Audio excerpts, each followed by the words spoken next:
అన్నదాతకు శుభవార్త పేరుతో ప్రముఖ దినపత్రికల్లో అన్ని దినపత్రికల్లోనూ దాదాపు అన్నదాత సుఖీభవ పథకాన్ని నూతనంగా ఏర్పడిన చంద్రబాబు ప్రభుత్వం మేనిఫెస్టోలో ప్రకటించినట్టు ఒక్కొక్క హామీని నెరవేరుస్తూ వస్తుంది.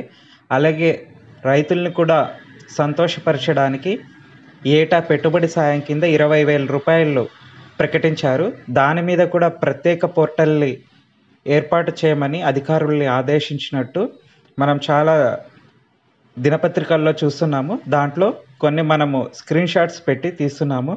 దీనికి సంబంధించిన విధి విధానాలన్నీ ఈ పోర్టల్లో పొందుపరచాలని, రైతులకి ఇంతకుముందు ఇచ్చే గవర్నమెంట్ 13,500 ఇచ్చేది, ఇప్పుడు దానికి 6,500 రూపాయలు జత చేసి టోటల్గా 20,000 రూపాయలు అందించడానికి సిద్ధంగా ఉంది.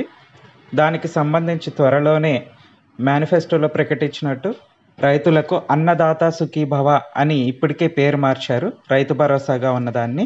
Thank you. లైక్